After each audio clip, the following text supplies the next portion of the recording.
Bienvenue dans cette vidéo YouTube. Je me présente, je m'appelle Théo et j'ai te parler de mon parcours en séduction. On va dire de la primaire jusque là aujourd'hui actuellement. Et on va parler séduction, sociabilisation. Qu'est-ce qui fait que je suis devenu la personne que je suis actuellement et qu'est-ce qui fait que j'ai encore changé.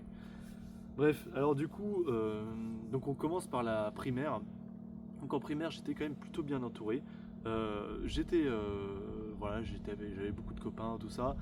Par contre, voilà, je faisais un peu le clown et en fait, c'est comme ça que les gens me kiffaient en fait. Et j'ai adoré avoir ce rôle-là. Donc du coup, dans cette période-là, il n'y a pas grand-chose à dire en fait. Primaire, voilà, c'est vraiment l'insouciance par excellence. Et en fait, si tu pars déjà que t'as pas de potes en primaire, là, en fait, tu pars pas vraiment avec de bonnes bases. Et là, moi, au moins, j'ai eu la chance d'avoir ces potes-là, etc., etc. Et en fait, c'est après au collège où j'ai commencé à vraiment être isolé, en fait. Alors, j'étais pas seul, mais en fait, j'étais avec des gens que j'aimais pas. J'étais avec des gens que je n'aimais pas, et ils savaient que je les aimais pas, mais en fait, je les fréquentais juste pour pas être seul. Et en fait, genre, j'étais dans chaque interaction sociale, j'étais tout le temps dans ma tête. J'étais tout le temps dans ma tête.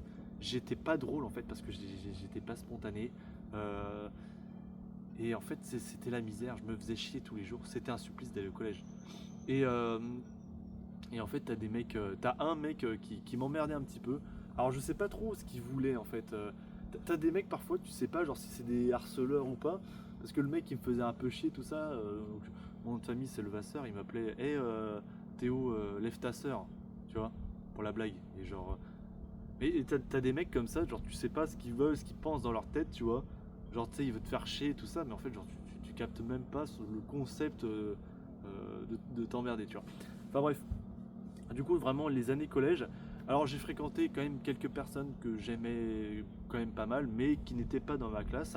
Et en fait, dans ma classe, voilà, je traînais vraiment avec des gens que je n'aimais pas et je me forçais à être avec eux juste pour pas être seul. Et ouais, parce qu'en fait, je n'assumais pas être tout seul. Je ne voulais pas que les gens me voient tout seul. Enfin, je voulais garder une image comme ça et en fait, je préférais. Tu vois, j'aurais été plus tranquille tout seul en fait, clairement, j'aurais kiffé être tout seul parce que en fait, une fois que tu es tout seul, t'as accepté en fait. Alors, c'est sûr que c'est dur au début, mais en fait, je voyais des mecs qui étaient seuls au collège, et ben en fait, au bout d'un moment, t'acceptes, tu vois. Par contre, il y avait un jugement énorme envers les gens qui étaient seuls au collège et ils étaient super mal vus. Ces mecs-là, ils étaient mal vus et en fait j'avais pas envie de finir comme eux, donc je me forçais à être avec voilà, bref. Donc du coup après il y a eu le lycée, donc vraiment voilà, là j'étais vraiment en bas de l'échelle sociale et en fait quand le lycée a commencé j'ai gardé quelques potes du collège, mais en fait c'était des potes geeks. On faisait pas grand chose, alors je les aimais bien, mais tu sais c'est les mecs qui criaient un peu partout, qui s'en battaient les couilles en fait. Alors d'un côté ils avaient des avantages dans le sens où enfin, ils ont pas que des défauts en fait, ces mecs-là, ils s'en foutent du regard des autres. Ou alors ils font des trucs, mais sans.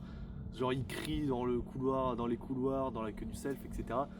Voilà, c'était assez drôle, mais on s'isolait en fait. Et moi, ce que j'ai fait, moi en fait, j'ai toujours fait l'erreur d'aller vers les gens qui étaient entre guillemets les plus bizarres, parce que en fait, inconsciemment, je me disais c'est plus facile d'être pote avec un mec comme ça qu'avec un mec sociable.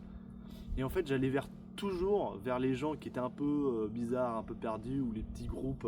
Tu vois, plutôt qu'aller m'intégrer dans un groupe de 5 à 6 personnes, je préférais voir des gens qui étaient en groupe, soit un mec tout seul, soit un groupe de deux, etc. etc. Et, euh, et en fait, il faut savoir que dans notre groupe de geeks, voilà, bon, on était 4-5, parfois 6, etc. Il y a des gens qui entraient, qui sortaient, tout ça. En fait, on allait s'isoler volontairement. En fait, la pause de midi, on allait dans la forêt, s'asseoir sur un banc et on jouait aux jeux sur nos téléphones comme ça. Et on faisait ça tous les midis. Et en fait, putain, mais le gâchis de fou. Le gâchis de fou. Là, quand je revois mes années de lycée, enfin, du coup, après, il y a eu du changement, mais juste pour vous dire, euh, quand je revois mes années de lycée, je me dis, putain, quel dommage. Parce que si j'avais su tout ce que je sais là actuellement, putain, j'aurais tellement pas fait ça. En fait, on s'isolait volontairement juste pour être tranquille et jouer sur nos jeux, sur nos téléphones. Alors c'était sympa, mais en fait, c'est sympa, mais sans plus. C'est pas excitant, quoi. Tous les jours vont être pareils et c'est ça, c'est pas excitant. Putain, il se passe rien. On avait Niveau filles, c'était zéro, on parlait à aucune fille. Donc voilà. Et en fait, dans ce groupe-là, il y avait un pote, et je pense que je vais beaucoup parler de ce pote-là. Je sais pas s'il va tomber sur cette chaîne un jour ou pas. Mais en gros, qui m'incitait à, à aller parler aux gens, etc., etc., à aller, entre guillemets, évoluer. Ce qu'il disait, c'est évoluer, on va évoluer. Et en fait, du coup, on faisait l'effort d'aller vers les gens, etc. Et en fait, on saluait des gens au pif. Et en fait, on allait voir des meufs et on faisait salut, tu vois. Et on tendait notre main comme ça. Et en fait, on passait pour des mecs bizarres. On passait pour des mecs bizarres, mais en fait, putain, au bout d'un moment, à force de faire ça, on le faisait souvent. Et c'est lui qui me poussait. C'est lui qui me poussait. Moi j'étais un flemmard. Hein. Moi, je voulais rester. Je voulais rester sur ce banc à jouer sur mes téléphones, etc. Tout ça pour être tranquille. Mais en fait, mon pote, il avait repéré un potentiel en fait. Il avait repéré un potentiel dans ce qu'on faisait et on a continué à le faire. On a continué à le faire. Et en fait, il se trouve qu'à un moment, on commençait vraiment à connaître du monde au lycée à force de faire ça. Et il y a plein de gens qu'on saluait, etc. Voilà, c'était cool. On s'est fait des potes un peu partout. On traînait un peu avec tout le monde. Et ça commençait vraiment à devenir sympa. Ça commençait vraiment à devenir sympa. Et c'est là que j'ai vu vraiment la transition de mec pas sociable à mec qui commence à devenir sociable. Alors, faut savoir, au collège, j'étais vraiment mal à l'aise, je détestais les interactions sociales. J'étais un geek, hein, clairement, j'étais un geek, et je n'aimais pas interagir avec les gens, tout ça. Vraiment, pour moi, chaque conversation était une corvée, et même avec mes parents, tout ça, j'étais dans ma tête, j'étais dans ma bulle, c'était très dur à vivre. Et, euh, et en fait, quand j'étais dans un groupe, j'étais vraiment toujours la dernière roue du carrosse. Franchement, j'étais pas drôle, j'étais pas spontané, j'étais tout le temps à dire attends là j'ai une blague, ok là je peux la sortir, mais en fait le temps que tu la sortes, c'est déjà trop tard en fait. Et le problème des gens qui sont trop introvertis, qui sont dans cette solitude, en fait ils sont tout le temps dans leur tête et du coup ils ne sont pas spontanés. Voilà. Au contraire à contrario des extravertis qui eux ne sont jamais réellement trop dans leur tête. En fait, ils n'ont pas de moment où ils sont dans leur tête, mais du coup, ils sont tout le temps dans le moment présent, ils sont ancrés dans le moment présent, ce qui fait qu'ils sont très agréables à vivre. En fait. Bref. Donc du coup, voilà, et on faisait ces trucs-là, on rencontrait des gens, tout ça, tout ça. Et en fait, c'est là où j'ai eu mes premiers résultats avec des filles, donc on commençait à parler des filles. Et en fait, je me suis rapproché d'une meuf, au lycée, où en fait, justement, je suis allé la voir, j'ai fait ah salut comme ça, tu vois. Et en fait, on a commencé à discuter, elle était très contente que je fasse ça. Et putain, enfin, je veux dire, après, on a commencé à échanger par message, on parlait. Et après, bon, tu connais, c'est les conversations du collège, donc on avait des pavés d'écriture comme ça. Et, du coup, en fait, on parlait à plein de filles et ça commençait à marcher avec certaines d'entre elles. Voilà, je me souviens de ma période de collège, il y avait, ma période de lycée, pardon, il y avait au moins 4-5 filles à qui je parlais et avec qui il aurait pu se passer un truc, avec qui on s'envoyait des cœurs, etc. etc. Dont une fille qui a clairement avoué ses sentiments, tout ça. Et, et en fait, ce que j'ai fait, c'est que je suis sorti pendant 3 semaines avec une autre meuf avec qui ça allait plutôt bien marcher, mais qui était beaucoup moins jolie que celle qui m'avoue ses sentiments. Et en fait, c'était dans un moment où j'étais très confus parce que j'ai eu du résultat, il y a eu vraiment du feedback par rapport à ce que j'ai fait. Et là, c'était vraiment, c'était la libération. Et je me souviens vraiment d'une période de ma vie où il y avait 2 filles qui se battaient pour moi. Il y avait celle qui m'avait déjà avoué ses sentiments, mais du coup, moi, je faisais patienter un petit peu, etc. Et l'autre avec qui je savais pas. Et en fait, je suis sorti avec celle où je savais pas qu'il allait se passer un truc, parce que du coup il y avait ce mystère. Et l'autre m'avait avoué ses sentiments, et en fait je me suis dit, ah bah c'est bon, je l'ai déjà, tout ça. Et en fait là c'était peut-être une des plus grosses erreurs de ma jeunesse, parce que du coup j'ai toujours regretté ça. J'ai toujours regretté d'être sorti avec la mauvaise personne, sachant que l'autre qui m'avait avoué ses sentiments on connectait sur plein de sujets, sur tellement de sujets, on a parlé pendant tellement de temps, enfin franchement ça, alors que l'autre n'était pas intéressante, je suis sorti 3 semaines avec elle et après hop, je me suis barré, voilà, j'ai dit que je l'aimais pas et tout simplement.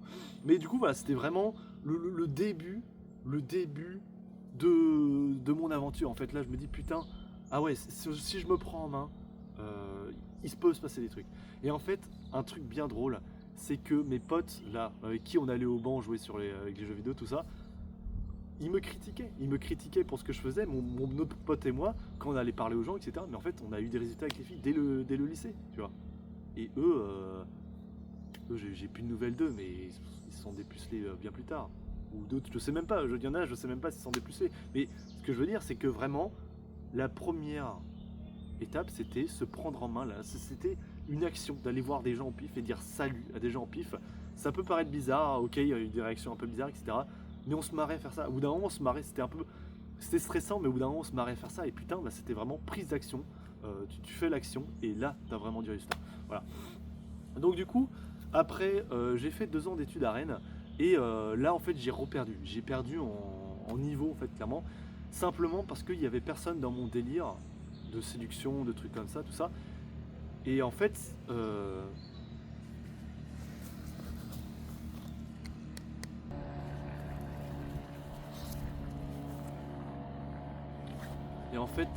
j'ai énormément perdu. Pourquoi? Parce qu'il n'y avait personne dans... En fait, j'avais un groupe de potes. Alors oui, j'avais un groupe de potes. Euh, Et en fait, c'était des mecs qui n'étaient pas dans le même délire que moi. Ils n'étaient pas dans le délire séduction. Et le problème de ça, c'est que du coup, j'avais pas cette connexion avec eux comme j'ai pu avoir avec mon pote au lycée. Et en fait, le problème, c'est du coup, moi, j'allais séduire de mon côté, j'allais tout seul dans la rue. Et c'est là où j'ai commencé à draguer dans la rue pour la première fois. Et j'ai mis vraiment des semaines, des semaines, des semaines avant de réussir à prendre des numéros, en fait. Parce que déjà, j'allais dans la bibliothèque, j'abordais des filles, je demandais des renseignements, etc., etc. Mais en fait, je voulais vraiment des résultats avec des meufs. Et il faut savoir que le groupe que j'avais à Rennes, c'était un groupe de mecs sociables qui allaient en soirée, qui buvaient, qui avaient déjà des copines, des plans cul, etc. Bah moi j'étais toujours puceau, j'avais rien eu. Et, euh, et putain, bah du coup, il y a eu un gros décalage, il y a eu un gros décalage. Et en fait, c'était pas une très bonne période parce que je m'entendais bien avec eux, mais c'est tout quoi. Je m'entendais bien et c'est tout. Alors, comme en primaire, en fait, je jouais un peu le rôle de l'imbécile pour me faire accepter d'eux, mais j'avais pas l'impression d'avoir vraiment ma place auprès de ces gens-là. Voilà. Et, euh, et en fait, voilà, j'ai fait, c'est là où j'ai fait mes premières approches dans la rue, etc. Et ça a mis beaucoup de temps à venir, sincèrement. Ça a mis beaucoup de temps à venir parce que je sortais tout seul et en fait, on voyait les meufs, elles ressentent ça, elles voient quand t'as un peu que ça dans ta vie, que t'es un peu tout seul en fait. Et, euh, et du coup, j'ai pris des numéros, tout ça. J'ai eu des premiers résultats avec des meufs. Quand je dis résultats, bon, c'est plus. Euh, il y a eu 1 ou 2 fois où j'ai des préliminaires avec une meuf, tout ça. Et voilà, je suis pas allé plus loin. Avec une meuf rencontrée dans la rue, évidemment, hein, ça c'est vachement intéressant. Et voilà. Mais en tout cas, Rennes, j'étais 2 ans à Rennes et là c'était mes 2 premières années d'études. C'était vraiment là où je me suis fortifié, voilà, où j'ai commencé à tryhard. J'ai commencé à tryhard. Et du coup, pour finir, maintenant, en fait, le problème de Rennes, c'est que j'étais concentré que sur les filles. Et je ne faisais pas la première étape, c'est-à-dire s'entourer de gens que tu kiffes, s'entourer, en fait, prendre soin de la personne que tu es, tu vois, bien t'habiller, prendre soin de toi, bien te coiffer, prendre un parfum, être sociable, ça c'est le plus important et c'est le truc que justement j'ai évité, je n'ai pas fait et ça m'a porté préjudice. Je n'avais pas de résultat à cause de ça, parce que je visais que les meufs et en fait quand ça marchait, quand ça commençait à marcher avec une meuf, elle voyait que j'avais rien, j'étais timide, j'étais introverti, tout ça, j'étais un peu bizarre, et ben ça marchait pas. Et donc après du coup j'ai fait mes études sur Lorient et c'est là que ça a réellement commencé à marcher parce que à Lorient j'avais un cadre, j'avais des gens que j'appréciais qui sortaient et des gens qui sont dans le même délire que moi, tout ça. Et donc là j'ai pu enchaîner les soirées, j'ai pu avoir des résultats, des gros résultats, hein, donc, que j'expliquerai dans une prochaine vidéo. Mais sincèrement, ce qu'il faut retenir de cette vidéo, c'est plusieurs choses. Le premier point, c'est déjà, si tu veux avoir des résultats, tu dois passer à l'action. C'est obligatoire. Et en fait, je n'aurais jamais eu tout ce que j'ai eu si je n'étais pas passé à l'action. Sincèrement. Je... Peut-être dans ma vie, il y a peut-être une 3-4 fois, même moins, mais dans toute ma vie, 3-4 fois, où une meuf est un peu venue vers moi pour me draguer. Mais je veux dire, 3-4 fois dans une vie, c'est risible. C'est risible. Voilà. Et sinon, tous les autres résultats que j'ai eu avec les meufs, c'est moi. c'est moi qui ai fait l'approche, c'est moi qui ai fait la démarche de rapprochement. Voilà. Donc du coup, voilà pour ça. Donc ça, c'est le premier point. Le deuxième point, c'est vraiment, tu as deux choses. C'est sociabilisation avant les filles. C'est super important parce que si tu fais juste les filles, ça va pas marcher en fait. Elles vont ressortir, voilà, je sais pas trop comment l'expliquer, mais elles vont ressortir qu'il y a quelque chose en toi qui ne va pas. Et elles vont voir que t'es pas quelqu'un d'à l'aise.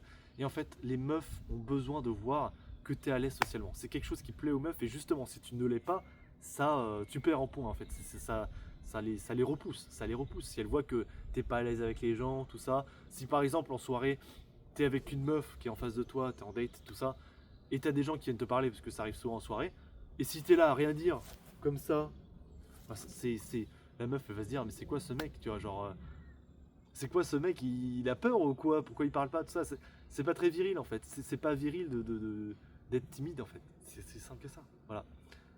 Bref, je vous souhaite bonne continuation pour voilà, abonnez-vous à cette chaîne YouTube, il va y avoir beaucoup de choses. Clairement, moi mon but c'est vraiment d'aider les mecs qui ont été comme moi, qui ne sont pas passés à l'action. C'est de les amener à passer à l'action et les amener à comprendre qu'est-ce qui marche pas dans le processus de drague, hein, de la rencontre jusqu'à ramener une meuf chez soi, la garder sur le long terme. Et, euh, et voilà. Et sincèrement, j'ai là j'ai vraiment tout balayé, mais très rapidement. Et en fait, il m'est arrivé des dingueries que je vais parler dans d'autres vidéos, mais que je vais expliquer dans d'autres vidéos. Mais voilà.